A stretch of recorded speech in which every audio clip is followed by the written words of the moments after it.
Hello students welcome back. ਅਸੀਂ ਚਰਚਾ ਕਰ ਰਹੇ ਹਾਂ PAS NAS ਟੈਸਟ ਦੇ ਲਈ 10ਵੀਂ ਜਮਾਤ ਦੇ ਜੋ ਸਮਾਜਿਕ ਸਿੱਖਿਆ ਵਿਸ਼ਾ ਹੈ ਉਸ ਦੇ ਸੰਬੰਧ ਦੇ ਵਿੱਚ ਕੁਝ ਇੰਪੋਰਟੈਂਟ ਕੁਐਸਚਨਸ ਨੂੰ ਅਸੀਂ ਡਿਸਕਸ ਕਰ ਰਹੇ ਹਾਂ। ਪਿਛਲੇ ਲੈਕਚਰਸ ਦੇ ਵਿੱਚ ਵੀ ਅਸੀਂ ਨੇ ਕੁਝ ਇੰਪੋਰਟੈਂਟ ਕੁਐਸਚਨਸ ਨੂੰ ਲੈਸਨ ਵਾਈਜ਼ ਡਿਸਕਸ ਕੀਤਾ ਹੈ। ਅੱਜ ਅਸੀਂ ਉਸੇ ਲੜੀ ਦੇ ਵਿੱਚ ਇੱਕ ਹੋਰ ਲੈਸਨ ਨੂੰ ਇੱਥੇ ਡਿਸਕਸ ਕਰਾਂਗੇ। सब तो पहला तुहाडा सारे ही बच्चों का तो अध्यापक साथियों का धन्यवाद कि तुसी बहुत प्यार दे रहे हो इन्होंने लैक्चरस नूं। काफ़ी बड़े पद्धर ते बच्चे इसनूं सुन रहे हैं तो कमेंट करके अपनी जो क्यूरीज हैं उन्होंने भी दस रहे हैं। असी जो अज पाठ की चर्चा करन जा रहे हैं वो समाजिक सिक्ख्या का भूगोल भाग का चौथा पाठ है कुदरती वनस्पति ਅਤੇ जीव जंतु ਅਤੇ मिट्टियाँ। इस टॉपिक जो ये लैसन है इस असी तीन इंपॉर्टेंट पहलुओं बारे डिस्कस करांगे। कुदरती वनस्पति, जीव जंतु ਅਤੇ मिट्टियाँ तीनों ही बहुत ज़्यादा इंपॉर्टेंट हैं। साढ़े आले दुआले का जो हैबिटेट है, जो ये धरती है प्लैनेट अर्थ, इस दे उपर ये तिन्नां दी होंद ही बहुत ज़्यादा जरूरी है। इन्हां दे बारे च असी जाणांगे। खास करके साडे देश दे नाल इन्हां जो टॉपिक्स हैं इन्हां दा की संबंध है, साडे देश दे विच इन्हां दी डिस्ट्रीब्यूशन की है, यह इस पाठ के असी डिस्कस करांगे। आओ शुरू करते हैं। पहला क्वेश्चन प्रश्न है साडे देश में मिलने वाली वनस्पति का 40% हिस्सा विदेशी जातियों का है, इसनूं की कहते हैं? स्थानक वनस्पति, बोरियल अते पैलियोशन खंडी, बंगाल की दहशत अते लास्ट ऑप्शन है लैक्टाना। ਤੁਹਾਨੂੰ ਜੇਕਰ ਇਹ ਲੈਸਨ ਪੜ੍ਹਿਆ ਹੋਵੇਗਾ ਤਾਂ ਬੜੀ ਆਸਾਨੀ ਦੇ ਨਾਲ ਤੁਹਾਨੂੰ ਸਮਝ ਆ ਗਿਆ ਹੋਵੇਗਾ ਕਿ ਅਸੀਂ ਕਿਸ ਦੀ ਗੱਲ ਕਰ ਰਹੇ ਹਾਂ। ਸਥਾਨਕ ਵਨਸਪਤੀ ਤਾਂ ਇਹੀ ਹੋ ਗਿਆ ਕਿ ਇਹ ਸਾਡੇ ਦੇਸ਼ ਦੀ ਹੈ। ਸਥਾਨਕ ਤੋਂ ਭਾਵ ਹੈ ਕਿ ਸਾਡੇ ਦੇਸ਼ ਦੇ ਵਿੱਚ ਮਿਲਣ ਵਾਲੀ ਵਨਸਪਤੀ ਹੀ ਹੈ। ਬੰਗਾਲ ਦੀ ਦਹਿਸ਼ਤ ਜਾਂ ਜਲ ਹਾਇਸੇ ਕੁਛ ਇਸ ਤਰ੍ਹਾਂ ਦਾ ਦਿਖਾਈ ਦਿੰਦਾ ਹੈ। ਇਹ ਆਮ ਹੀ ਆਪਣੇ ਆਲੇ ਦੁਆਲੇ ਜਿਹੜੇ ਵੱਡੇ ਛੱਪੜ ਹਨ ਉਹਨਾਂ ਦੇ ਵਿੱਚ ਇਹ ਦਿਖਾਈ ਦੇਣ ਨੂੰ ਮਿਲ ਜਾਂਦਾ ਹੈ। ਨੈਕਸਟ ਆਪਸ਼ਨ ਹੈ ਲੈਟਕਾਨਾ। ਲੈਟਕਾਨਾ ਦਾ ਪੌਦਾ ਕੁਝ ਇਸ ਤਰ੍ਹਾਂ ਦਾ ਦਿਖਾਈ ਦਿੰਦਾ ਹੈ ਜਿਸ ਨੂੰ ਕਾਂਗਰਸੀ ਘਾਹ ਵੀ ਕਹਿੰਦੇ ਹਨ। ਭਾਰਤ ਨੇ ਕਦੇ ਅਮਰੀਕਾ ਤੋਂ ਕਣਕ ਇੰਪੋਰਟ ਕੀਤੀ ਸੀ, ਉਸ ਕਣਕ ਦੇ ਬੀਜ ਦੇ ਨਾਲ ਹੀ ਇਸ ਪੌਦੇ ਦੇ ਬੀਜ ਵੀ ਸਾਡੇ ਦੇਸ਼ ਦੇ ਵਿੱਚ ਆ ਗਏ ਹਨ, ਜੋ ਕਿ ਆਮ ਹੀ ਹੁਣ ਸਾਨੂੰ ਜਿਹੜੇ ਸਾਡੇ ਰੋਡ ਹਨ ਉਹਨਾਂ ਦੇ ਆਲੇ ਦੁਆਲੇ ਦੇਖਣ ਨੂੰ ਮਿਲਦੇ ਹਨ। ਤਾਂ ਇਸ ਕੁਐਸਚਨ ਦਾ ਜੋ ਰਾਈਟ ਆਨਸਰ ਹੈ ਉਹ ਹੈ ਆਪਸ਼ਨ ਸੈਕਿੰਡ। ਸਾਡੇ ਦੇਸ਼ ਵਿੱਚ ਮਿਲਣ ਵਾਲੀ ਵਨਸਪਤੀ ਸਥਾਨਕ ਨਹੀਂ ਹੈ, ਸਗੋਂ ਇਸ ਦਾ 40% ਹਿੱਸਾ ਵਿਦੇਸ਼ੀ ਜਾਤੀਆਂ ਦਾ ਹੈ, ਜਿਸ ਨੂੰ ਬੇਰੀਅਲ ਅਤੇ ਪੈਲੀਓਸ਼ਨ ਖੰਡੀ ਕਿਹਾ ਜਾਂਦਾ ਹੈ। ਬੰਗਾਲ ਦੀ ਦਹਿਸ਼ਤ ਅਤੇ ਲੈਟਕਾਨਾ ਦੋਨੇ ਹੀ ਵਿਦੇਸ਼ੀ ਜਾਤੀਆਂ ਹਨ, ਜਦਕਿ ਸਥਾਨਕ ਜੋ ਜਾਤੀਆਂ ਹਨ ਉਹ ਇੱਕ ਹੋਰ ਟੌਪਿਕ ਹੈ, ਉਹ ਤਾਂ ਬਿਲਕੁਲ ਸਾਡੇ ਦੇਸ਼ ਦੀਆਂ ਹਨ। ਬਾਕੀ ਦੀਆਂ ਜੋ 40% ਪੌਦਿਆਂ ਦੀਆਂ ਜੋ ਪ੍ਰਜਾਤੀਆਂ ਹਨ ਜੋ ਵਿਦੇਸ਼ੀ ਹਨ ਉਹਨਾਂ ਨੂੰ ਅਸੀਂ ਬੋਰੀਅਲ ਆਖਦੇ ਹਾਂ। ਨੈਕਸਟ ਕੁਐਸਚਨ ਡਿਸਕਸ ਕਰਦੇ ਹਾਂ। ਸੈਕਿੰਡ ਕੁਐਸਚਨ ਹੈ ਸਥਾਨਕ ਜਲਵਾਯੂ ਅਤੇ ਮਿੱਟੀ ਦੇ ਅਨੁਸਾਰ ਪੈਦਾ ਹੋਣ ਵਾਲੀ ਕੁਦਰਤੀ ਵਨਸਪਤੀ ਦੇਸ਼ ਦੇ ਕਿਹੜੇ ਭਾਗ ਵਿੱਚ ਮਿਲਦੀ ਹੈ? ਗੰਗਾ ਦੇ ਡੈਲਟਾਈ ਭਾਗ, ਪ੍ਰਾਇਦੀਪੀ ਪਠਾਰ, ਉੱਤਰੀ ਹਿਮਾਲਿਆ, ਥਾਰ ਮਾਰੂਥਲ, ਪੱਛਮੀ ਘਾਟ। ਇਸ ਕੁਐਸਚਨ ਦਾ ਆਨਸਰ ਜਾਣਦੇ ਹਾਂ। ਤੁਹਾਡੇ ਸਾਹਮਣੇ ਬੁੱਕ ਦੇ ਵਿੱਚ ਦਿੱਤੀ ਹੋਈ ਜਾਣਕਾਰੀ ਹੈ। ਸਥਾਨਕ ਜਲਵਾਯੂ ਅਤੇ ਮਿੱਟੀ ਦੇ ਅਨੁਸਾਰ ਪੈਦਾ ਹੋਣ ਵਾਲੇ ਕੁਦਰਤੀ ਵਨਸਪਤੀ ਦੇਸ਼ ਵਿੱਚ ਦੇ ਅੰਦਰ ਕੇਵਲ ਉੱਤਰੀ ਹਿਮਾਲਿਆ ਖੇਤਰ, ਪੱਛਮੀ ਥਾਰ ਮਾਰੂਥਲ ਅਤੇ ਬਸਤਰ ਕੋਰਾਪਾੜ ਦੇ ਅਰੀਮ ਪਹਾੜੀ ਸਥਾਨਾਂ 'ਤੇ ਹੀ ਮਿਲਦੀ ਹੈ। ਤਾਂ ਸਾਨੂੰ ਜੋ ਸਾਡਾ ਕੁਐਸਚਨ ਹੈ ਉਸ ਦਾ ਰਾਈਟ ਆਨਸਰ ਮਿਲ ਗਿਆ ਹੈ। ਇਸ ਦਾ ਰਾਈਟ ਆਨਸਰ ਹੈ ਪੱਛਮੀ ਹਿਮਾਲਿਆ ਖੇਤਰ ਅਤੇ ਥਾਰ ਮਾਰੂਥਲ ਦਾ ਖੇਤਰ। ਇਸ ਦੇ ਵਿੱਚ ਹੀ ਸਾਡੇ ਦੇਸ਼ ਦੀ ਜੋ ਕੁਦਰਤੀ ਵਨਸਪਤੀ ਹੈ ਉਹ ਮਿਲਦੀ ਹੈ। ਅੱਛਾ, ਇੱਕ ਗੱਲ ਮੈਂ ਤੁਹਾਨੂੰ ਹੋਰ ਸਾਂਝੀ ਕਰਨਾ ਚਾਹੁੰਦਾ ਸਾਰੇ ਬੱਚਿਆਂ ਦੇ ਨਾਲ। ਕੁਝ ਪੌਦੇ ਅਜਿਹੇ ਹਨ ਜਿਨ੍ਹਾਂ ਨੂੰ ਅਸੀਂ ਮੰਨਦੇ ਹਾਂ ਕਿ ਇਹ 'ਤੇ ਕੋਈ ਦਿੱਕਤ ਨਹੀਂ ਹੈ, ਇਹ ਸਾਡੇ ਸਥਾਨਕ ਪੌਦੇ ਹਨ। ਇੱਕ ਪੌਦੇ ਦਾ ਉਦਾਹਰਨ ਹੈ ਪਹਾੜੀ ਕਿੱਕਰ। ਤੁਸੀਂ ਆਪਣੇ ਆਲੇ ਦੁਆਲੇ ਇਸ ਨੂੰ ਦੇਖਿਆ ਹੋਵੇਗਾ, ਜੋ ਕਿ ਕੁਝ ਇਸ ਤਰ੍ਹਾਂ ਦਾ ਦਿਖਾਈ ਦਿੰਦਾ ਹੈ। ਇਹ ਸਾਡੇ ਦੇਸ਼ ਦੇ ਵਿੱਚ 1911-12 ਦੇ ਵਿੱਚ ਜਦੋਂ ਅੰਗਰੇਜ਼ਾਂ ਨੇ ਭਾਰਤ ਦੀ ਨਵੀਂ ਰਾਜਧਾਨੀ ਦਿੱਲੀ ਨੂੰ ਬਣਾਇਆ ਤਾਂ ਉਸ ਸਮੇਂ ਲੁਟੀਅਨਸ ਦਿੱਲੀ ਦੇ ਵਿੱਚ ਜਦੋਂ ਉੱਥੇ ਵਸੋਂ ਕੀਤੀ ਜਾ ਰਹੀ ਸੀ, ਨਵੀਆਂ ਇਮਾਰਤਾਂ ਬਣਾਈਆਂ ਜਾ ਰਹੀਆਂ ਸੀ, ਤਾਂ ਛੇਤੀ ਤੋਂ ਛੇਤੀ ਗ੍ਰੀਨਰੀ ਉੱਥੇ ਪੈਦਾ ਕਰਨ ਦੇ ਲਈ ਇਸ ਜੋ ਪੌਦਾ ਹੈ ਇਸ ਨੂੰ ਮੈਕਸੀਕੋ ਇੱਕ ਦੇਸ਼ ਤੋਂ ਇੱਥੇ ਲੈ ਕੇ ਆਂਦਾ ਗਿਆ। ਇਸ ਦੀ ਖਾਸ ਗੱਲ ਇਹ ਹੈ ਕਿ ਜਿੱਥੇ ਇਹ ਇੱਕ ਵਾਰ ਹੋਣਾ ਸ਼ੁਰੂ ਹੋ ਜਾਂਦਾ ਹੈ ਤਾਂ ਫਿਰ ਇਹ ਆਪਣੇ ਨੀਚੇ ਕਿਸੇ ਵੀ ਹੋਰ ਪੌਦੇ ਨੂੰ ਨਹੀਂ ਹੋਣ ਦਿੰਦਾ ਹੈ। ਤੁਸੀਂ ਜਿੱਥੇ ਵੀ ਕਿਤੇ ਇਹ ਦੇਖਿਆ ਹੋਵੇਗਾ ਇਹਦੇ ਨੀਚੇ ਬਿਲਕੁਲ ਖਾਲੀ ਜਗ੍ਹਾ ਹੁੰਦੀ ਹੈ ਔਰ ਇਸ ਦੇ ਜੋ ਕੰਡੇ ਹਨ ਉਹ ਬਹੁਤ ਹੀ ਜ਼ਿਆਦਾ ਸਟਰੋਂਗ ਕਹਿ ਸਕਦੇ ਹੋ ਤੁਸੀਂ, ਕਾਫੀ ਵੱਡੇ ਕੰਡੇ ਹੁੰਦੇ ਹਨ। ਔਰ ਇਸ ਦੀ ਸਭ ਤੋਂ ਬੁਰੀ ਗੱਲ ਇਹ ਹੈ ਕਿ ਇਹ ਆਪਣੇ ਆਲੇ ਦੁਆਲੇ ਕਿਸੇ ਵੀ ਹੋਰ ਬਨਸਪਤੀ ਨੂੰ ਪੈਦਾ ਹੀ ਨਹੀਂ ਹੋਣ ਦਿੰਦਾ। ਇਸੇ ਤਰ੍ਹਾਂ ਇੱਕ ਹੋਰ ਪੌਦਾ ਹੈ ਸਫੈਦਾ, ਜਿਸ ਨੂੰ ਅਸੀਂ ਆਮ ਤੌਰ 'ਤੇ ਜੋ ਨਹਿਰਾਂ ਹਨ ਉਹਨਾਂ ਦੇ ਕਿਨਾਰੇ ਦੇਖਿਆ ਹੋਵੇਗਾ। ਇਹ ਵੀ ਮੈਕਸੀਕੋ ਤੋਂ ਆਇਆ ਹੋਇਆ ਇੱਕ ਪੌਦਾ ਹੈ। ਇਸ ਦੀ ਖਾਸ ਗੱਲ ਇਹ ਹੈ ਕਿ ਇਹ ਬਹੁਤ ਜ਼ਿਆਦਾ ਪਾਣੀ ਕੰਜ਼ਿਊਮ ਕਰਦਾ ਹੈ, ਬਹੁਤ ਜ਼ਿਆਦਾ ਪਾਣੀ ਪੀਂਦਾ ਹੈ, ਜਿਸ ਕਾਰਨ ਕਿ ਇਸ ਦੇ ਬਦੌਲਤ ਜੋ ਸਾਡੀਆਂ ਦੇਸੀ ਬਨਸਪਤੀ ਹਨ, ਉਹ ਤੁਸੀਂ ਦੇਖਿਆ ਹੋਵੇਗਾ ਜੇ ਕਿਸੇ ਕਿਸਾਨ ਦੇ ਖੇਤ ਦੇ ਵਿੱਚ ਸਫੈਦੇ ਦਾ ਪੌਦਾ ਲੱਗਿਆ ਹੋਇਆ ਤਾਂ ਉਹਦੇ ਨੇੜੇ ਜੋ ਫਸਲ ਹੈ ਉਹ ਬਹੁਤ ਮਾੜੀ ਰਹਿ ਜਾਂਦੀ ਹੈ, ਜਿਸ ਕਾਰਨ ਕਿ ਇਹ ਕਿਸਾਨ ਇਸ ਨੂੰ ਖੇਤ ਦੇ ਵਿੱਚ ਲਾਉਣਾ ਪਸੰਦ ਨਹੀਂ ਕਰਦੇ। ਇਸੇ ਤਰ੍ਹਾਂ ਕੁਝ ਹੋਰ, ਜਿਵੇਂ ਇੱਕ ਦੱਖਣੀ ਅਫਰੀਕਾ ਦਾ ਦੇਸ਼ ਹੈ, ਦੱਖਣੀ ਅਫਰੀਕਾ ਦੇਸ਼ ਹੀ ਹੈ ਸੌਰੀ, ਉੱਥੋਂ ਦਾ ਇੱਕ ਸ਼ਹਿਰ ਸੀ ਕੈਪਟਾਊਨ, ਉੱਥੇ ਬਹੁਤ ਜ਼ਿਆਦਾ ਸੋਕਾ ਪੈਂਦਾ ਹੈ। ਉੱਥੋਂ ਦੀ ਲੋਕਲ ਜੋ ਸਰਕਾਰ ਹੈ ਜਾਂ ਸਿਟੀ ਐਡਮਿਨਿਸਟ੍ਰੇਸ਼ਨ ਹੈ, ਉਸਨੇ ਜੋ ਉੱਥੇ ਪਾਰਕ ਲੱਗੇ ਹੋਏ ਸਨ ਜਾਂ ਹੋਰ ਸਜਾਵਟੀ ਬੂਟੇ ਲੱਗੇ ਹੋਏ ਸਨ, ਉਹਨਾਂ ਸਾਰਿਆਂ ਨੂੰ ਹੀ ਸ਼ਹਿਰ ਦੇ ਵਿੱਚੋਂ ਪੂਰੀ ਤਰ੍ਹਾਂ ਨਾਲ ਪਟਵਾ ਦਿੱਤਾ ਹੈ, ਕਿਉਂਕਿ ਇਹ ਸਾਰੇ ਵਿਦੇਸ਼ੀ ਸਨ, ਇਹ ਬਹੁਤ ਜ਼ਿਆਦਾ ਪਾਣੀ ਕੰਜ਼ਿਊਮ ਕਰਦੇ ਸਨ, ਜਿਸ ਕਾਰਨ ਕਿ ਲੋਕਾਂ ਨੂੰ ਪਾਣੀ ਦੀ ਸ਼ਾਰਟੇਜ ਆਉਣੀ ਸ਼ੁਰੂ ਹੋ ਗਈ ਸੀ।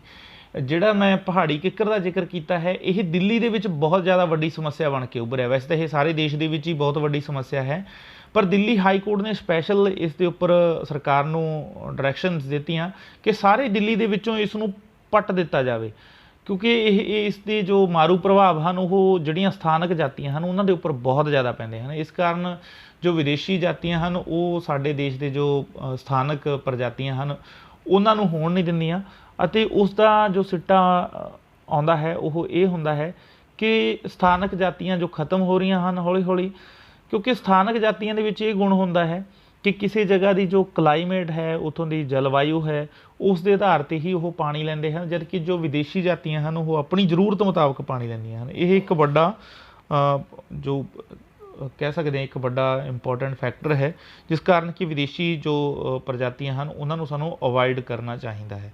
ਪਰ ਟੈਂਡੈਂਸੀ ਇਹ ਹੈ ਕਿ ਅਸੀਂ ਸਾਡੇ ਘਰਾਂ ਦੇ ਵਿੱਚ ਸਜਾਵਟ ਦੇ ਲਈ ਇਹਨਾਂ ਵਿਦੇਸ਼ੀ ਪੌਦਿਆਂ ਨੂੰ ਜਾਂ ਜੋ ਬਨਸਪਤੀ ਹੈ ਉਸੇ ਨੂੰ ਹੀ ਪਹਿਲ ਦਿੰਦੇ ਹਾਂ। ਨੈਕਸਟ ਕੁਐਸਚਨ ਦੇਖਦੇ ਹਾਂ। ਨੈਕਸਟ ਕੁਐਸਚਨ ਦੇ ਵਿੱਚ ਇੱਕ ਨਕਸ਼ਾ ਦਿਖਾਇਆ ਗਿਆ ਹੈ। ਭਾਰਤ ਦੇ ਨਕਸ਼ੇ ਵਿੱਚ ਉਹਨਾਂ ਰਾਜਾਂ ਦੀ ਪਹਿਚਾਣ ਕਰੋ ਜਿਨ੍ਹਾਂ ਵਿੱਚ ਜ਼ਿਆਦਾ ਅਤੇ ਘੱਟ ਭੂਮੀ ਜੰਗਲਾਂ ਹੇਠ ਆਉਂਦੀ ਹੈ। ਦੋ ਪੇਅਰ ਬਣਾਏ ਗਏ ਹਨ, ਹਰਿਆਣਾ ਅਤੇ ਕੇਰਲ, ਅਸਾਮ ਅਤੇ ਪੰਜਾਬ, ਗੁਜਰਾਤ ਅਤੇ ਮਹਾਰਾਸ਼ਟਰ, ਮਣੀਪੁਰ ਅਤੇ ਉੱਤਰ ਪ੍ਰਦੇਸ਼। ਸਭ ਤੋਂ ਪਹਿਲਾਂ ਅਸੀਂ ਉਹ ਸਟੇਟ ਨੂੰ ਆਇਡੈਂਟੀਫਾਈ ਕਰਨਾ ਹੈ ਜਿੱਥੇ ਜ਼ਿਆਦਾ ਜੰਗਲ ਹਨ। ਇਸ ਨਕਸ਼ੇ ਦੇ ਵਿੱਚ ਦਿੱਤੀ ਹੋਈ ਜੋ ਸਟੇਟਸ ਮਾਰਕ ਹਨ, ਤੁਸੀਂ ਇਹਨਾਂ ਨੂੰ ਪਛਾਣ ਸਕਦੇ ਹੋ। ਤੁਹਾਡੇ ਸਾਹਮਣੇ ਇੰਡੀਆ ਦਾ ਮੈਪ ਹੈ, ਪੋਲੀਟੀਕਲ ਮੈਪ, ਇਸ ਤੋਂ ਹੋਰ ਜ਼ਿਆਦਾ ਕਲੀਅਰਟੀ ਮਿਲ ਜਾਵੇਗੀ। ਜੋ ਮਾਰਕ ਕੀਤੀ ਹੋਈ ਸਟੇਟ ਹਨ, ਇੱਕ ਤਾਂ ਅਸਾਮ ਹੈ ਜਿਸ ਦੇ ਵਿੱਚ ਸਭ ਤੋਂ ਜ਼ਿਆਦਾ ਜੰਗਲ ਹਨ, ਦੂਸਰਾ ਪੰਜਾਬ ਹੈ ਜਿਸ ਦੇ ਵਿੱਚ ਘੱਟ ਜੰਗਲ ਹਨ। ਜੰਗਲਾਂ ਦੇ ਏਰੀਏ ਨੂੰ ਮੈਜ਼ਰ ਕਰਨ ਦੇ ਲਈ ਹਰ 2 ਸਾਲ ਬਾਅਦ ਇੱਕ ਸਰਵੇ ਹੁੰਦਾ ਹੈ। ਇਹ ਤੁਹਾਡੇ ਸਾਹਮਣੇ 2017 ਦੇ ਸਰਵੇ ਦੀ ਇੱਕ ਰਿਪੋਰਟ ਹੈ, ਇਸ ਨੂੰ ਤੁਸੀਂ ਦੇਖ ਸਕਦੇ ਹੋ ਕਿ ਜੋ ਫੋਰੈਸਟ ਟਰੀ ਕਵਰ ਹੈ ਉਹ 22% ਤੋਂ ਵੱਧ ਕੇ 24.39% ਤੱਕ ਹੋ ਗਿਆ ਹੈ। ਇਸ ਰਿਪੋਰਟ ਦੇ ਜੋ 2017 ਦੇ ਵਿੱਚ ਰਿਪੋਰਟ ਆਈ ਸੀ, ਇਸ ਦੇ ਮੁਤਾਬਕ ਜੋ ਏਰੀਆ ਵਾਈਜ਼ ਸਭ ਤੋਂ ਜ਼ਿਆਦਾ ਜੰਗਲ ਹਨ, ਜੇ ਕਿਲੋਮੀਟਰਸ ਦੇ ਹਿਸਾਬ ਨਾਲ ਗੱਲ ਕਰੀਏ ਤਾਂ ਮੱਧ ਪ੍ਰਦੇਸ਼ ਦੇ ਵਿੱਚ, ਜੇਕਰ ਅਸੀਂ ਪਰਸੈਂਟੇਜ ਵਾਈਜ਼ ਗੱਲ ਕਰੀਏ ਤਾਂ ਮਿਜ਼ੋਰਮ ਸਟੇਟ ਦੇ ਵਿੱਚ ਉਹਦੀ ਜੋ ਟੋਟਲ ਏਰੀਆ ਹੈ ਉਸ ਦੇ ਪਰਸੈਂਟੇਜ 81 ਪੁਆਇੰਟ ਸਮਥਿੰਗ % ਏਰੀਏ ਦੇ ਵਿੱਚ ਜੰਗਲ ਹਨ। ਜੇਕਰ ਸਭ ਤੋਂ ਘੱਟ ਜੰਗਲਾਂ ਦੀ ਗੱਲ ਕਰੀਏ ਤਾਂ ਸਭ ਤੋਂ ਘੱਟ ਜੰਗਲ ਹਨ ਸਾਡੇ ਗਵਾਂਢੀ ਸਟੇਟ ਹਰਿਆਣੇ ਦੇ ਵਿੱਚ। ਹਰਿਆਣੇ ਦੇ ਵਿੱਚ ਦੇਸ਼ ਭਰ ਦੇ ਸਾਰੇ ਹੀ ਏਰੀਆ ਵਾਈਜ਼ ਵੀ ਅਤੇ ਪਰਸੈਂਟੇਜ ਵਾਈਜ਼ ਵੀ ਸਭ ਤੋਂ ਘੱਟ ਜੰਗਲ ਹਨ। ਪਰ ਜੇ ਉੱਤਰ ਪੂਰਬ ਦੇ ਅਸੀਂ ਜਿਹੜੇ ਸਟੇਟ ਹਨ 7 ਸਿਸਟਰਸ, ਉਹਨਾਂ ਦੀ ਗੱਲ ਕਰੀਏ ਤਾਂ ਉੱਥੇ ਪਹਿਲਾਂ ਫੋਰੈਸਟ ਕਵਰ ਬਹੁਤ ਜ਼ਿਆਦਾ ਸੀ, ਜੰਗਲਾਂ ਦਾ ਏਰੀਆ ਬਹੁਤ ਜ਼ਿਆਦਾ ਹੁੰਦਾ ਸੀ, ਪਰ ਹੁਣ ਜਿਵੇਂ ਜਿਵੇਂ ਉੱਥੇ ਜੋ ਇਕਨੋਮਿਕ ਐਕਟੀਵਿਟੀਜ਼ ਵੱਧ ਰਹੀਆਂ ਹਨ, ਯਾਨੀ ਕਿ ਵਿਕਾਸ ਦੇ ਕਾਰਜ ਉੱਥੇ ਹੋਣੇ ਸ਼ੁਰੂ ਹੋਏ ਹਨ, ਤਾਂ ਜੰਗਲਾਂ ਦਾ ਵੱਡਾ ਘਾਣ ਉੱਥੇ ਹੋਣਾ ਸ਼ੁਰੂ ਹੋ ਗਿਆ ਹੈ। ਜੰਗਲਾਂ ਦਾ ਏਰੀਆ ਉੱਥੋਂ ਕੱਟ ਕੀਤਾ ਜਾ ਰਿਹਾ ਹੈ। ਨੈਕਸਟ ਕੁਐਸਚਨ ਦੇਖਦੇ ਹਾਂ। ਪ੍ਰਸ਼ਾਸਕੀ ਆਧਾਰ 'ਤੇ ਕੀਤੀ ਗਈ ਵੰਡ ਅਨੁਸਾਰ ਵਣਾਂ ਦਾ ਕੰਟਰੋਲ ਕਿਸ ਅਨੁਸਾਰ ਹੁੰਦਾ ਹੈ? ਠੀਕ ਕ੍ਰਮ ਵਿੱਚ ਲਗਾਓ। 2 ਕਾਲਮ ਬਣਾਏ ਗਏ ਹਨ, ਇਹਨਾਂ ਨੂੰ ਉਸ ਦੇ ਸਾਹਮਣੇ ਅਰੇਂਜ ਕਰਕੇ ਲਗਾਉਣਾ ਹੈ। ਆਪਸ਼ਨ 1 ਦੇ ਵਿੱਚ ਹੈ ਰਾਜ ਵਣ, ਸਮੂਹਿਕ ਵਣ, ਨਿੱਜੀ ਅਧਿਕਾਰ ਵਾਲੇ ਵਣ। ਤਾਂ ਰਾਜ ਵਣ ਕਿਸ ਨੂੰ ਕਹਿੰਦੇ ਹਨ? ਜਿਸ ਦੇ ਉੱਪਰ ਸਰਕਾਰ ਦਾ ਪੂਰਾ ਕੰਟਰੋਲ ਹੁੰਦਾ ਹੈ। ਸਮੂਹਿਕ ਵਣ ਨਗਰਪਾਲਿਕਾ ਅਤੇ ਜ਼ਿਲ੍ਹਾ ਪਰਿਸ਼ਦ ਦੀ ਦੇਖ ਰੇਖ ਦੇ ਅਧੀਨ ਜੋ ਹੁੰਦੇ ਹਨ। ਨਿੱਜੀ ਅਧਿਕਾਰ ਵਾਲੇ ਜਿਸ ਉੱਪਰ ਆਮ ਲੋਕਾਂ ਦਾ ਅਧਿਕਾਰ ਹੁੰਦਾ ਹੈ। ਅਸੀਂ ਤਿੰਨਾਂ ਨੂੰ ਹੀ ਸਿਕੁਐਂਸ ਦੇ ਵਿੱਚ ਲਾ ਲਿਆ ਹੈ। ਮੇਰਾ ਖਿਆਲ ਹੈ ਵੀ ਸਾਰੇ ਵਿਦਿਆਰਥੀਆਂ ਨੂੰ ਇਹ ਚੰਗੀ ਤਰ੍ਹਾਂ ਨਾਲ ਸਮਝ ਆ ਗਿਆ ਹੋਵੇਗਾ। ਇੱਕ ਵਾਰੀ ਬੈਕ ਕਰਕੇ ਦੁਬਾਰਾ ਸੁਣ ਸਕਦੇ ਹੋ ਤੁਸੀਂ। ਨੈਕਸਟ ਕੁਐਸਚਨ ਹੈ, ਜ਼ਿਆਦਾ ਵਰਖਾ ਵਾਲੇ ਭਾਗਾਂ ਵਿੱਚ ਮਿਲਣ ਵਾਲੀ ਵਨਸਪਤੀ ਨੂੰ ਕਿਸ ਨਾਮ ਨਾਲ ਜਾਣਿਆ ਜਾਂਦਾ ਹੈ? ਆਪਸ਼ਨ ਕੁਐਸਚਨ ਇੱਕ ਵਾਰੀ ਦੁਬਾਰਾ ਪੜ੍ਹ ਲਓ। ਜ਼ਿਆਦਾ ਵਰਖਾ ਵਾਲੇ ਭਾਗਾਂ ਵਿੱਚ ਮਿਲਣ ਵਾਲੀ ਵਨਸਪਤੀ ਨੂੰ ਕਿਸ ਨਾਮ ਨਾਲ ਜਾਣਿਆ ਜਾਂਦਾ ਹੈ? ਖੁਸ਼ਕ ਵਨਸਪਤੀ, ਕੀ ਜਿੱਥੇ ਜ਼ਿਆਦਾ ਵਰਖਾ ਹੁੰਦੀ ਹੈ ਉੱਥੇ ਖੁਸ਼ਕ ਵਨਸਪਤੀ ਮਿਲੇਗੀ? ਨਹੀਂ, ਖੁਸ਼ਕ ਵਨਸਪਤੀ ਸਾਨੂੰ ਮਾਰੂਥਲਾਂ ਦੇ ਵਿੱਚ ਮਿਲੇਗੀ। ਨੈਕਸਟ ਆਪਸ਼ਨ ਹੈ ਪਰਵਤੀ ਵਨਸਪਤੀ। ਪਰਵਤੀ ਵਨਸਪਤੀ ਪਰਬਤਾਂ ਦੇ ਵਿੱਚ ਮਿਲੇਗੀ। ਪਰਬਤਾਂ ਦੇ ਵਿੱਚ ਜ਼ਿਆਦਾ ਵਰਖਾ ਹੋ ਵੀ ਸਕਦੀ ਹੈ ਔਰ ਨਹੀਂ ਵੀ ਹੋ ਸਕਦੀ, ਇਹ ਇਸ ਦੇ ਬਾਰੇ 'ਚ ਹਜੇ ਆਪਾਂ ਨੂੰ ਕੋਈ ਕਨਫਰਮ ਨਹੀਂ ਹੈ। ਉਸ਼ਣ ਸਦਾ ਬਹਾਰੀ ਵਨਸਪਤੀ, ਦੇਖੋ ਜੋ ਵੀ ਵਨਸਪਤੀ ਹੈ ਉਸ ਨੂੰ ਸਦਾ ਹਰਾ ਰਹਿਣ ਦੇ ਲਈ ਕੀ ਚਾਹੀਦਾ? ਪਾਣੀ, ਜ਼ਿਆਦਾ ਤੋਂ ਜ਼ਿਆਦਾ ਪਾਣੀ ਦੀ ਉਸ ਨੂੰ ਜ਼ਰੂਰਤ ਹੈ। ਸਦਾ ਬਹਾਰ, ਜਿਨ੍ਹਾਂ ਦੇ ਵਿੱਚ ਸਦਾ ਹਰਾ ਭਰੇ ਜਿਹੜੇ ਜੰਗਲ ਰਹਿੰਦੇ ਹਨ ਉਹਨਾਂ ਦੇ ਵਿੱਚ ਵਰਖਾ ਦੀ ਮਾਤਰਾ ਜ਼ਿਆਦਾ ਹੁੰਦੀ ਹੋਵੇਗੀ। ਤਾਂ ਓਬਵੀਅਸ ਜੀ ਗੱਲ ਹੈ, ਜੋ ਸਾਡਾ ਇਹ ਕੁਐਸਚਨ ਹੈ ਇਸ ਦਾ ਰਾਈਟ ਆਨਸਰ ਹੈ ਉਸ਼ਣ ਸਦਾ ਬਹਾਰ ਵਨਸਪਤੀ। ਜਦਕਿ ਜੋ ਜਵਾਰੀ ਜਾਂ ਮੈਨਗਰੋਵ ਵਨਸਪਤੀ ਹੈ ਇਹ ਸਮੁੰਦਰ ਦੇ ਕਿਨਾਰੇ 'ਤੇ, ਜਿੱਥੇ ਨਦੀਆਂ ਸਮੁੰਦਰ ਦੇ ਵਿੱਚ ਮਿਲਦੀਆਂ ਹਨ ਉਸ ਸਮੇਂ ਇੱਕ ਡੈਲਟਾ ਬਣਾਉਂਦੀਆਂ ਹਨ। ਅਸੀਂ ਪਿਛਲੇ ਕਲਾਸਿਸ ਦੇ ਵਿੱਚ ਡੈਲਟਾ ਬਾਰੇ ਜ਼ਿਕਰ ਕਰ ਚੁੱਕੇ ਹਾਂ। ਤਾਂ ਡੈਲਟਾ ਦੇ ਕਿਨਾਰੇ 'ਤੇ ਜੋ ਜੰਗਲ ਮਿਲਦੇ ਹਨ ਜਿਹੜੇ ਸਮੁੰਦਰ ਦੇ ਖਾਰੇ ਪਾਣੀ ਦੇ ਵਿੱਚ ਵੀ ਹਰੇ ਰਹਿ ਸਕਦੇ ਹਨ, ਉਹਨਾਂ ਨੂੰ ਅਸੀਂ ਮੈਨਗਰੋਵ ਜੰਗਲ ਆਖਦੇ ਹਾਂ। ਉਹਨਾਂ ਜੰਗਲਾਂ ਨੂੰ ਵੀ ਅਸੀਂ ਸਦਾ ਬਹਾਰ ਜੰਗਲ ਨਹੀਂ ਆਖ ਸਕਦੇ ਹਾਂ। ਇਹਨਾਂ ਦੇ ਵਿੱਚ ਵੀ ਵਰਖਾ ਦੀ ਮਾਤਰਾ ਹੈ ਜੋ ਸਦਾ ਜ਼ਿਆਦਾ ਨਹੀਂ ਰਹਿੰਦੀ ਹੈ। ਤਾਂ ਇਸ ਕੁਐਸਚਨ ਦਾ ਜੋ ਥਰਡ ਆਪਸ਼ਨ ਹੈ ਉਹ ਰਾਈਟ ਆਪਸ਼ਨ ਹੈ। ਨੈਕਸਟ ਕੁਐਸਚਨ ਦੇਖਦੇ ਹਾਂ। ਭਾਰਤ ਦੇ ਨਕਸ਼ੇ ਵਿੱਚ ਪਹਿਚਾਣ ਕਰੋ ਕਿ ਉਸ਼ਣ ਸਦਾ ਬਹਾਰ ਵਨਸਪਤੀ ਭਾਰਤ ਦੇ ਕਿਸ ਭਾਗ ਵਿੱਚ ਮਿਲਦੀ ਹੈ? ਉੱਤਰ ਪੂਰਬੀ ਰਾਜ, ਪ੍ਰਾਇਦੀਪੀ ਪਠਾਰ, ਮੈਦਾਨੀ ਭਾਗ, ਤਟੀ ਖੇਤਰ। ਅਸੀਂ ਇਸ ਨੂੰ ਇੱਕ ਨਕਸ਼ਾ ਦਿਖਾ ਰਿਹਾ ਹਾਂ ਮੈਂ ਤੁਹਾਡੇ ਸਾਹਮਣੇ, ਉਸ ਦੇ ਵਿੱਚ ਜ਼ਿਆਦਾ ਕਲੀਅਰਟੀ ਹੈ। ਤੁਹਾਡੇ ਸਾਹਮਣੇ ਇੱਕ ਨਕਸ਼ਾ ਹੈ ਜੋ ਬਿਲਕੁਲ ਗ੍ਰੀਨ ਕਲਰ ਹੈ। ਇਹ ਦਿਖਾਉਂਦਾ ਹੈ ਟ੍ਰੋਪੀਕਲ ਐਵਰਗ੍ਰੀਨ ਫੋਰੈਸਟ ਨੂੰ, ਯਾਨੀ ਕਿ ਉਸ਼ਣ ਕਟੀਬੰਧੀ ਜਾਂ ਉਸ਼ਣ ਖੰਡੀ ਜੋ ਸਦਾ ਬਹਾਰ ਜੰਗਲ ਹਨ ਉਹਨਾਂ ਨੂੰ ਦਿਖਾਉਂਦਾ ਇਹ ਇਲਾਕਾ ਹੈ। ਤੁਸੀਂ ਦੇਖ ਸਕਦੇ ਹੋ ਕਿ ਦੇਸ਼ ਦੇ ਕਿਹੜੇ-ਕਿਹੜੇ ਹਿੱਸੇ ਦੇ ਵਿੱਚ ਇਹ ਵਾਲੇ ਜੰਗਲ ਹਨ। ਟ੍ਰੋਪੀਕਲ ਐਵਰਗ੍ਰੀਨ ਫੋਰੈਸਟ ਜੋ ਦੇਸ਼ ਦੇ ਕਿਹੜੇ ਹਿੱਸੇ ਦੇ ਵਿੱਚ ਤੁਹਾਨੂੰ ਦਿਖਾਈ ਦੇ ਰਹੇ ਹਨ।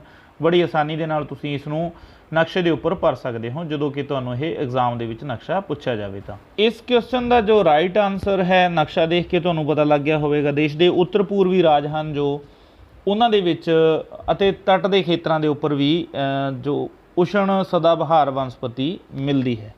ਮੈਦਾਨੀ ਭਾਗਾਂ ਦੇ ਵਿੱਚ ਇਹ ਬਿਲਕੁਲ ਵੀ ਨਹੀਂ ਮਿਲਦੀ। ਪ੍ਰਾਇਦੀਪੀ ਪਠਾਰ ਦਾ ਭਾਗ ਹੈ ਉੱਥੇ ਵੀ ਨਹੀਂ ਮਿਲਦੀ ਹੈ। ਤਾਂ ਇਸ ਦੇ ਵਿੱਚ ਜੋ ਦੋ ਆਪਸ਼ਨ ਹਨ, ਪਹਿਲਾ ਅਤੇ ਆਖਰੀ ਆਪਸ਼ਨ, ਇਹ ਦੋਨਾਂ ਦੇ ਵਿੱਚ ਹੀ ਤੱਟ ਦੀ ਜੋ ਸਦਾ ਬਹਾਰ ਵਨਸਪਤੀ ਹੈ ਪੱਛਮੀ ਤੱਟ ਦੇ ਖੇਤਰ ਵੱਲ ਜ਼ਿਆਦਾ ਮਿਲਦੀ ਹੈ। ਨਕਸ਼ੇ ਦੇ ਵਿੱਚ ਤੁਸੀਂ ਦੇਖਿਆ ਹੋਵੇਗਾ। ਤਾਂ ਨੈਕਸਟ ਜਦੋਂ ਐਗਜ਼ਾਮ ਆਵੇਗਾ ਉਸ ਸਮੇਂ ਇਹ ਗਲਤੀ ਨਹੀਂ ਹੋਵੇਗੀ। ਨੈਕਸਟ ਕੁਐਸਚਨ ਦੇਖ ਲੈਂਦੇ ਹਾਂ। ਮਹੋਗਨੀ, ਬਾਂਸ, ਰਬੜ, ਤਾੜ ਅਤੇ ਰੋਜ਼ਵੁੱਡ ਕਿਸ ਤਰ੍ਹਾਂ ਦੀ ਵਨਸਪਤੀ ਵਿੱਚ ਪਾਏ ਜਾਂਦੇ ਹਨ? ਪਰਵਤੀ ਵਨਸਪਤੀ, ਖੁਸ਼ਕ ਵਨਸਪਤੀ, ਜਵਾਰੀ ਜਾਂ ਮੈਨਗਰੋਵ ਵਨਸਪਤੀ, ਉਸ਼ਣ ਸਦਾ ਬਹਾਰ ਵਨਸਪਤੀ। ਤੁਹਾਡੇ ਸਾਹਮਣੇ ਕੁਛ ਇਨਫੋਰਮੇਸ਼ਨ ਹੈ। Some of the commercially important trees of tropical evergreen forest ebony, mahogany, rosewood, rubber and cinchona. ਇੱਥੋਂ ਕਲੀਅਰ ਹੈ ਕਿ ਜੋ ਮਹੋਗਨੀ, ਰੋਜ਼ਵੁੱਡ ਵਰਗੇ ਟਰੀ ਹਨ ਉਹ ਉਸ਼ਣਖੰਡੀ ਸਦਾ ਬਹਾਰ ਵਨਸਪਤੀ ਦੇ ਵਿੱਚ ਮਿਲਣ ਵਾਲੇ ਦਰਖਤ ਹਨ। ਤਾਂ ਨੈਕਸਟ ਕੁਐਸਚਨ ਦੇਖਦੇ ਹਾਂ। ਨੈਕਸਟ ਕੁਐਸਚਨ ਹੈ ਹੇਠ ਲਿਖਿਆਂ ਨੂੰ ਠੀਕ ਕ੍ਰਮ ਵਿੱਚ ਲਿਖੋ। ਫਰਨੀਚਰ, ਕਾਗਜ਼, ਲੁਗਦੀ ਅਤੇ ਕਲਾਤਮਕ ਵਸਤੂਆਂ। ਦੇਖੋ ਇਹੋ ਜਿਹੇ ਕੁਐਸਚਨ ਹੁੰਦੇ ਹਨ ਜਿਨ੍ਹਾਂ ਦਾ ਅਸੀਂ ਰਾਈਟ ਮਿਲਾਨ ਕਰਨਾ ਹੁੰਦਾ ਹੈ। ਇਹਨਾਂ ਦੇ ਵਿੱਚ ਕਈ ਵਾਰ ਇਸ ਤਰ੍ਹਾਂ ਨਾਲ ਵੀ ਗੱਲ ਬਣ ਜਾਂਦੀ ਹੈ ਕਿ ਫੋਰ ਐਗਜ਼ਾਮਪਲ ਸਾਨੂੰ ਕਿਸੇ ਇੱਕ ਆਪਸ਼ਨ ਦੇ ਬਾਰੇ 'ਚ ਪਤਾ ਹੈ, ਜਿਵੇਂ ਕਿ ਫਰਨੀਚਰ, ਕਾਗਜ਼, ਲੁਗਦੀ ਅਤੇ ਕਲਾਤਮਕ ਵਸਤੂਆਂ। ਫਰਨੀਚਰ ਦੇ ਲਈ ਅਸੀਂ ਜ਼ਿਆਦਾਤਰ ਘਰਾਂ ਦੇ ਵਿੱਚ ਗੱਲ ਕਰਦੇ ਸੁਣਿਆ ਹੋਵੇਗਾ, ਟਾਹਲੀ ਦੀ ਲੱਕੜ ਦੇ ਨਾਲ ਫਰਨੀਚਰ ਬਣਾਉਣਾ ਚਾਹੀਦਾ ਹੈ, ਸਾਗਵਾਨ ਦੀ ਲੱਕੜ ਦੇ ਨਾਲ ਫਰਨੀਚਰ ਬਣਾਉਣਾ ਚਾਹੀਦਾ ਹੈ, ਸਾਲ ਦੀ ਲੱਕੜ ਦੇ ਨਾਲ ਫਰਨੀਚਰ ਬਹੁਤ ਵਧੀਆ ਬਣਦਾ ਹੈ। ਤਾਂ ਤੁਹਾਨੂੰ ਕੀ ਲੱਗਦਾ ਹੈ ਪਹਿਲੇ ਦੇ ਨਾਲ ਕਿਹੜਾ ਆਪਸ਼ਨ ਮੈਚ ਹੋਵੇਗਾ? ਪਹਿਲੇ ਦੇ ਨਾਲ ਤੀਸਰਾ ਆਪਸ਼ਨ ਮੈਚ ਹੋ ਜਾਂਦਾ ਹੈ। ਦੇਖੋ ਪਹਿਲੇ ਦੇ ਨਾਲ ਤੀਸਰਾ ਜੋ ਪਹਿਲੇ ਦੋ ਆਪਸ਼ਨ ਹਨ ਨੀਚੇ ਉੱਤਰ ਦੇ ਵਿੱਚ ਦਿੱਤੇ ਗਏ ਹਨ, ਪਹਿਲਾ ਅਤੇ ਦੂਸਰਾ, ਉਹਨਾਂ ਦੇ ਵਿੱਚ ਤਾਂ ਇਹ ਦੋਨੋਂ ਮੈਚ ਕਰਦੇ ਹਨ। ਜਦਕਿ ਤੀਸਰੇ ਦੇ ਵਿੱਚ ਤੀਸਰਾ ਮੈਚ ਕਰਦਾ ਹੈ ਉਹ ਤਾਂ ਸਾਡਾ ਐਲੀਮੀਨੇਟ ਹੋ ਗਿਆ। ਹੁਣ ਅਸੀਂ ਤੀਸਰੇ ਆਪਸ਼ਨ ਵੱਲ ਦੇਖਣਾ ਹੀ ਨਹੀਂ ਹੈ। ਹੁਣ ਸਾਨੂੰ ਇੱਕ ਹੋਰ ਆਪਸ਼ਨ ਇੱਥੇ ਦੂਸਰਾ ਭਾਲਣਾ ਪਵੇਗਾ ਜੋ ਬਿਲਕੁਲ ਠੀਕ ਹੋਵੇ। ਜਿਵੇਂ ਕਿ ਦੂਸਰਾ ਆਪਸ਼ਨ ਹੈ ਆਯੁਰਵੈਦਿਕ ਦਵਾਈਆਂ। ਸਿਨਕੋਨਾ, ਸਰਪਗੰਧਾ, ਹਰੜ, ਬਹੇੜਾ, ਆਮਲਾ, ਇਹਨਾਂ ਤੋਂ ਅਸੀਂ ਆਮ ਦੇਖਿਆ ਹੋਵੇਗਾ। ਸਿਨਕੋਨਾ ਤੋਂ ਜੋ ਸਿਨਕੋਨਾ ਦਰਖਤ ਹੈ ਉਸ ਦੀ ਜੋ ਛਿਲਕਾ ਹੁੰਦਾ ਹੈ ਉਸ ਤੋਂ ਮਲੇਰੀਆ ਦੀ ਦਵਾਈ ਬਣਦੀ ਹੈ। ਸਰਪਗੰਧਾ ਜਾਂ ਹਰੜ, ਬਹੇੜਾ, ਆਮਲਾ, ਇਹਨਾਂ ਤੋਂ ਵੀ ਬਹੁਤ ਸਾਰੀਆਂ ਆਯੁਰਵੈਦਿਕ ਦਵਾਈਆਂ ਤਿਆਰ ਹੁੰਦੀਆਂ ਹਨ। ਤਾਂ ਦੂਸਰੇ ਦੇ ਨਾਲ ਪਹਿਲਾ ਮੈਚ ਹੁੰਦਾ ਹੈ। ਦੇਖੋ ਦੂਸਰੇ ਦੇ ਨਾਲ ਪਹਿਲਾ ਕਿਹੜੇ ਆਪਸ਼ਨ ਦੇ ਵਿੱਚ ਮੈਚ ਹੁੰਦਾ ਹੈ, ਤਾਂ ਬਣ ਗਈ ਇਹ ਗੱਲ। ਪਹਿਲਾ ਜਿਹੜਾ ਊੜਾ ਭਾਗ ਹੈ ਉਸੇ ਦੇ ਵਿੱਚ ਪਹਿਲੇ ਦੇ ਨਾਲ ਤੀਸਰਾ ਮੈਚ ਹੁੰਦਾ ਹੈ, ਬਿਲਕੁਲ ਹੁੰਦਾ ਹੈ। ਦੂਸਰੇ ਦੇ ਨਾਲ ਪਹਿਲਾ ਮੈਚ ਹੁੰਦਾ ਹੈ, ਹਾਂ ਹੁੰਦਾ ਹੈ। ਤਾਂ ਬਾਕੀ ਦਾ ਜੋ ਇੱਕ ਆਪਸ਼ਨ ਬਚ ਗਿਆ ਉਹ ਆਪਣਾ ਕਿਤੋਂ ਵੀ ਮਿਲ ਜਾਵੇਗਾ। ਜਿਹੜਾ ਦੂਸਰਾ ਹੈ ਚਮੜਾ ਰੰਗਣ ਦੇ ਲਈ ਪਦਾਰਥ, ਉਸ ਦੇ ਨਾਲ ਦੂਸਰਾ ਭਾਗ ਮੈਚ ਹੋ ਜਾਵੇਗਾ। ਤਾਂ ਇਸ ਦਾ ਜਿਹੜਾ ਊੜਾ ਭਾਗ ਹੈ ਉਹ ਇਸ ਕੁਐਸਚਨ ਦਾ ਰਾਈਟ ਆਨਸਰ ਹੋ ਸਕਦਾ ਹੈ। ਨੈਕਸਟ ਕੁਐਸਚਨ ਹੈ, ਦੇਸ਼ ਦੇ ਵਣ ਖੇਤਰਾਂ ਵਿੱਚ ਕਬੀਲਿਆਂ ਦੇ ਲਗਭਗ ਕਿੰਨੇ ਲੋਕ ਵਸਦੇ ਹਨ? 4.5 ਕਰੋੜ, 3.5 ਕਰੋੜ, 2.5 ਕਰੋੜ ਅਤੇ 1.5 ਕਰੋੜ। ਬੁੱਕ ਦੇ ਵਿੱਚ ਦਿੱਤੀ ਹੋਈ ਇਨਫੋਰਮੇਸ਼ਨ ਤੁਹਾਡੇ ਸਾਹਮਣੇ ਹੈ। ਇਹਨਾਂ ਵਣ ਖੇਤਰਾਂ ਵਿੱਚ 2.5 ਕਰੋੜ 25 ਮਿਲੀਅਨ ਦੇ ਲਗਭਗ ਕਬੀਲਿਆਂ ਦੇ ਲੋਕ ਵਸਦੇ ਹਨ, ਜੋ ਕਿ ਵੱਖ-ਵੱਖ ਕਬੀਲਿਆਂ ਦੇ ਲੋਕ ਹਨ। ਇਹਨਾਂ ਦੇਸ਼ ਦੇ ਜੋ ਜੰਗਲ ਹਨ ਉਹਨਾਂ ਦੇ ਵਿੱਚ ਵਸਦੇ ਹਨ। ਨੈਕਸਟ ਕੁਐਸਚਨ ਦੇਖਦੇ ਹਾਂ। ਨੈਕਸਟ ਕੁਐਸਚਨ ਹੈ, ਸੰਘਣੇ ਵਣਾਂ ਤੋਂ ਕਾਗਜ਼, ਲਾਖ, ਮਾਚਿਸ, ਖੇਡਾਂ ਦਾ ਸਮਾਨ, ਪਲਾਈਵੁੱਡ, ਗੂੰਦ, ਬਰੋਜੇ ਆਦਿ ਤਿਆਰ ਕੀਤੇ ਜਾਂਦੇ ਹਨ। ਇਹ ਕਿਸ ਲਈ ਆਧਾਰ ਮੰਨੇ ਜਾਂਦੇ ਹਨ? ਉਦਯੋਗਾਂ ਲਈ, ਯਾਤਾਯਾਤ ਲਈ, ਸੜਕਾਂ ਲਈ, ਬਿਜਲੀ ਉਤਪਾਦਨ ਦੇ ਲਈ।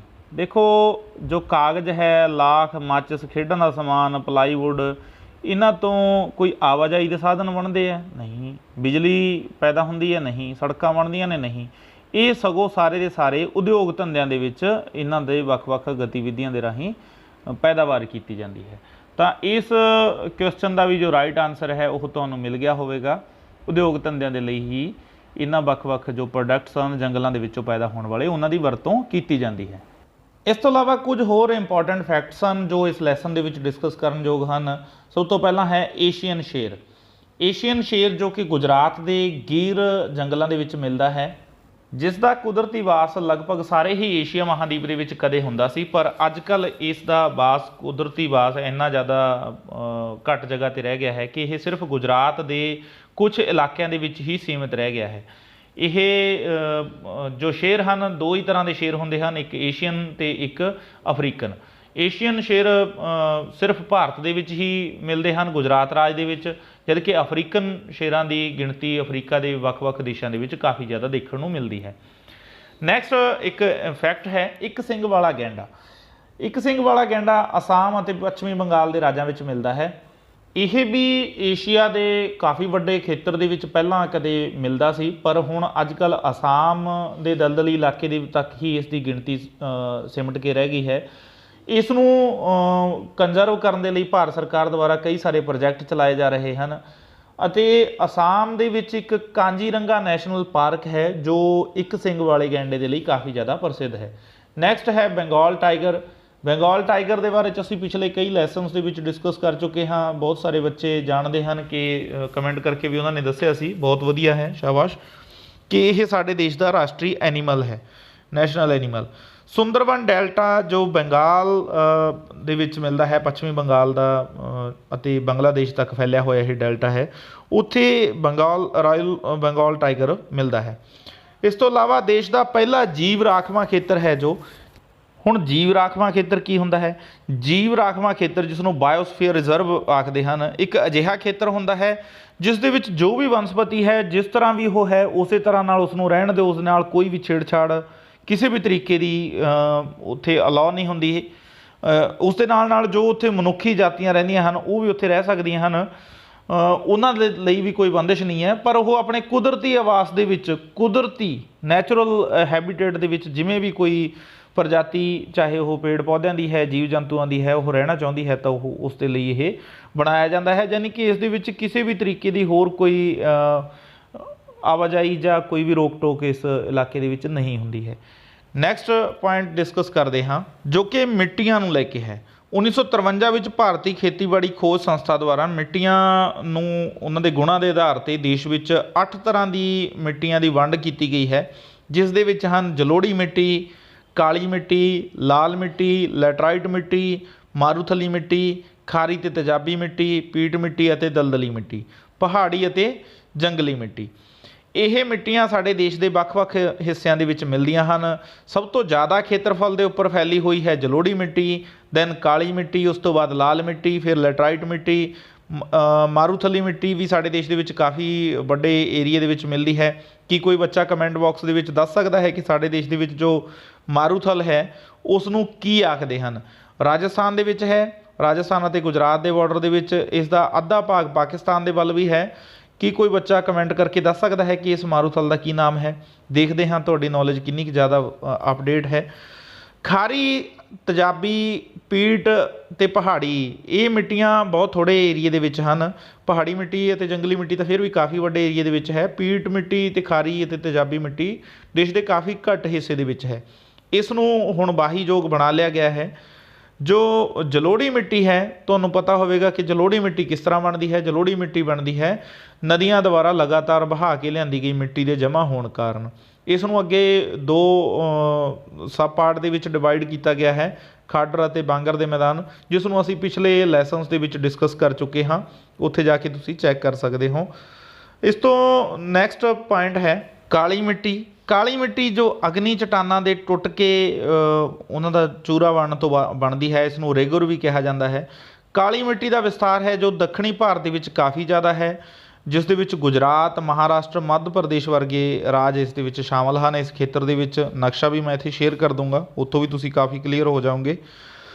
ਇਸ ਮਿੱਟੀ ਦੇ ਵਿੱਚ ਜੋ ਗੁਣ ਹਨ ਉਹ ਕਪਾਹ ਦੀ ਫਸਲ ਦੇ ਲਈ ਬਹੁਤ ਜ਼ਿਆਦਾ ਜ਼ਰੂਰੀ ਹਨ। ਕਪਾਹ ਦੀ ਫਸਲ ਕਾਲੀ ਮਿੱਟੀ ਦੇ ਵਿੱਚ ਬਹੁਤ ਜ਼ਿਆਦਾ ਵਧੀਆ ਤਰੀਕੇ ਨਾਲ ਹੁੰਦੀ ਹੈ। ਇਸ ਕਰਕੇ ਇਸ ਬੈਲਟ ਨੂੰ, ਕਾਲੀ ਮਿੱਟੀ ਦੀ ਬੈਲਟ ਨੂੰ ਕਪਾਹ ਦੀ ਬੈਲਟ ਵੀ ਕਿਹਾ ਜਾਂਦਾ ਹੈ। ਇਸ ਤੋਂ ਬਾਅਦ ਲਾਲ ਮਿੱਟੀ ਦੀ ਜੇਕਰ ਗੱਲ ਕਰੀਏ ਤਾਂ ਲਾਲ ਮਿੱਟੀ ਦਾ ਰੰਗ ਲਾਲ, ਇਸ ਦੇ ਵਿੱਚ ਲੋਹੇ ਦੇ ਅੰਸ਼ ਪਾਏ ਜਾਣ ਕਾਰਨ ਲਾਲ ਹੋ ਜਾਂਦਾ ਹੈ। ਤੁਹਾਡੇ ਸਾਹਮਣੇ ਇੱਕ ਨਕਸ਼ਾ ਹੈ ਜਿਸ ਦੇ ਵਿੱਚ ਜੋ ਗ੍ਰੀਨ ਕਲਰ ਹੈ ਇਹ ਦਿਖਾਉਂਦਾ ਹੈ ਪਹਾੜੀ ਮਿੱਟੀ ਨੂੰ। ਜਿੱਥੇ ਤੁਹਾਨੂੰ ਗ੍ਰੀਨ ਕਲਰ ਦਿਖਾਈ ਦੇ ਰਿਹਾ ਹੈ ਇਹ ਸਾਰਾ ਪਹਾੜੀ ਮਿੱਟੀ ਦਾ ਇਲਾਕਾ ਹੈ, ਪਰਬਤੀ ਮਿੱਟੀ ਹੈ ਜਿਸ ਨੂੰ ਅਸੀਂ ਕਹਿ ਦਿੰਦੇ ਹਾਂ ਪਰਬਤੀ ਅਤੇ ਜੰਗਲੀ ਮਿੱਟੀ। ਇਸ ਤੋਂ ਬਾਅਦ ਲਾਈਟ ਗ੍ਰੀਨ ਕਲਰ ਹੈ, ਜੋ ਲਾਈਟ ਹਲਕਾ ਹਰਾ ਰੰਗ ਹੈ, ਜੋ ਇਹ ਜਲੋੜੀ ਮਿੱਟੀ ਦੇ ਖੇਤਰਾਂ ਨੂੰ ਦਿਖਾਉਂਦਾ ਹੈ। ਤੁਸੀਂ ਜਿੱਥੇ ਵੀ ਇਹ ਪੱਟੀ ਦੇਖ ਰਹੇ ਹੋ ਉੱਥੇ ਸਾਰੇ ਜਲੋੜੀ ਮਿੱਟੀ ਹੈ। ਜਲੋੜੀ ਮਿੱਟੀ ਤੋਂ ਭਾਵ ਇਹ ਨਦੀਆਂ ਦੁਆਰਾ ਵਿਛਾਈ ਗਈ ਮਿੱਟੀ ਹੈ। ਇਸ ਤੋਂ ਬਾਅਦ ਜੋ ਪਿੰਕ ਕਲਰ ਹੈ ਉਹ ਦਿਖਾਉਂਦਾ ਹੈ ਲਾਲ ਮਿੱਟੀ ਨੂੰ, ਜੋ ਕਿ ਦੇਸ਼ ਦੇ ਕਾਫੀ ਵੱਡੇ ਇਲਾਕੇ ਦੇ ਵਿੱਚ ਹੈ। ਲਾਲ ਮਿੱਟੀ ਦਾ ਖੇਤਰ ਤੁਸੀਂ ਦੇਖ ਸਕਦੇ ਹੋ, ਦੇਸ਼ ਦੇ ਉੱਤਰ ਪੂਰਬੀ ਹਿੱਸੇ ਵੱਲ ਵੀ ਹੈ ਕਾਫੀ ਜ਼ਿਆਦਾ। ਇਸ ਤੋਂ ਇਲਾਵਾ ਜੋ ਲਾਈਟ ਬਰਾਊਨ ਕਲਰ ਹੈ ਇਹ ਦਿਖਾਉਂਦਾ ਹੈ ਕਾਲੀ ਮਿੱਟੀ ਨੂੰ। ਕਾਲੀ ਮਿੱਟੀ ਵੀ ਤੁਸੀਂ ਦੇਖ ਸਕਦੇ ਹੋ ਦੇਸ਼ ਦੇ ਜੋ ਦੱਖਣ ਵਾਲਾ ਹਿੱਸਾ ਹੈ ਉੱਥੇ ਕਾਫੀ ਜ਼ਿਆਦਾ ਹੈ, ਵੱਡੇ ਇਲਾਕੇ ਦੇ ਵਿੱਚ ਇਹ ਮਿੱਟੀ ਫੈਲੀ ਹੋਈ ਹੈ। ਇਸ ਤੋਂ ਇਲਾਵਾ ਜੋ ਯੈਲੋ ਕਲਰ ਹੈ ਇਹ ਦਿਖਾਉਂਦਾ ਹੈ ਮਾਰੂਥਲੀ ਮਿੱਟੀ ਨੂੰ। ਮਾਰੂਥਲੀ ਮਿੱਟੀ ਤੁਸੀਂ ਦੇਖ ਸਕਦੇ ਹੋ ਰਾਜਸਥਾਨ ਅਤੇ ਗੁਜਰਾਤ ਦੇ ਵਿੱਚ ਕਾਫੀ ਜ਼ਿਆਦਾ ਇਸ ਦਾ ਵਿਸਤਾਰ ਹੈ।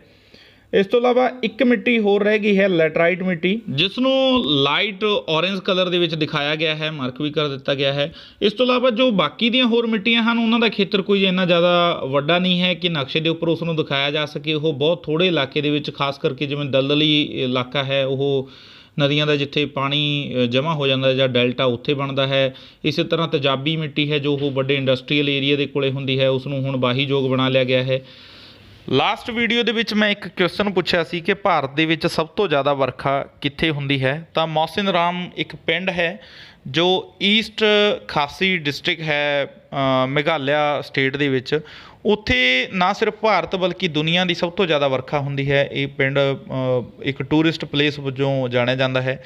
ਲਗਭਗ ਸਾਰਾ ਹੀ ਸਾਲ ਇੱਥੇ ਵਰਖਾ ਹੁੰਦੀ ਰਹਿੰਦੀ ਹੈ। ਜਿੰਨੀ ਵਰਖਾ ਇੱਥੇ ਇੱਕ ਦਿਨ 'ਚ ਹੁੰਦੀ ਹੈ ਉੱਥੇ ਜੋ ਰਾਜਸਥਾਨ ਦਾ ਮਾਰੂਥਲ ਹੈ, ਜਿਸ ਦਾ ਨਾਮ ਤੁਸੀਂ ਇਸ ਵੀਡੀਓ ਦੇ ਵਿੱਚ ਦੱਸਣਾ ਹੈ ਕਮੈਂਟ ਕਰਕੇ ਕਿ ਮਾਰੂਥਲ ਦਾ ਕੀ ਨਾਮ ਹੈ। ਤਾਂ ਇਸ ਦੇ ਨਾਲ ਹੀ ਅੱਜ ਦਾ ਸਾਡਾ ਇਹ ਲੈਕਚਰ ਸਮਾਪਤ ਹੁੰਦਾ ਹੈ। ਉਮੀਦ ਹੈ ਤੁਹਾਨੂੰ ਇਸ ਲੈਕਚਰ ਦੇ ਜ਼ਰੀਏ ਕਾਫੀ ਜ਼ਿਆਦਾ ਜਾਣਕਾਰੀ ਮਿਲੀ ਹੋਵੇਗੀ, ਆਪਣੇ ਲੈਸਨ ਦੇ ਸੰਬੰਧ ਵਿੱਚ ਕਾਫੀ ਜ਼ਿਆਦਾ ਕਲੀਅਰਟੀ ਤੁਹਾਨੂੰ ਹੋਈ ਹੋਵੇਗੀ। ਜੇਕਰ ਤੁਹਾਨੂੰ ਇਹ ਚੰਗਾ ਲੱਗਿਆ ਤਾਂ ਇਸ ਨੂੰ ਲਾਈਕ, ਸ਼ੇਅਰ ਅਤੇ ਕਮੈਂਟ ਕਰਕੇ ਜ਼ਰੂਰ ਦੱਸੋ। ਇਸ ਤੋਂ ਇਲਾਵਾ ਜੇਕਰ ਤੁਹਾਨੂੰ ਕੋਈ ਚੀਜ਼ ਨਾ ਪਸੰਦ ਹੈ ਤਾਂ ਵੀ ਕਮੈਂਟ ਕਰਕੇ ਜ਼ਰੂਰ ਦੱਸੋ ਕਿ ਕੀ ਚੀਜ਼ ਤੁਹਾਨੂੰ ਨਾ ਪਸੰਦ ਹੈ। ਮਿਲਦੇ ਹਾਂ ਨੈਕਸਟ ਕਲਾਸ ਦੇ ਵਿੱਚ, ਤਦ ਤੱਕ ਦੇ ਲਈ ਖੁਸ਼ ਰਹੋ, ਪੜ੍ਹਦੇ ਰਹੋ। ਤੁਹਾਡਾ ਸਾਰੇ ਹੀ ਬੱਚਿਆਂ ਦੇ ਅਧਿਆਪਕ ਸਾਥੀਆਂ ਦਾ ਇਸ ਲੈਕਚਰ ਨੂੰ ਸੁਣਨ ਦੇ ਲਈ ਬਹੁਤ ਬਹੁਤ ਧੰਨਵਾਦ। Thank you.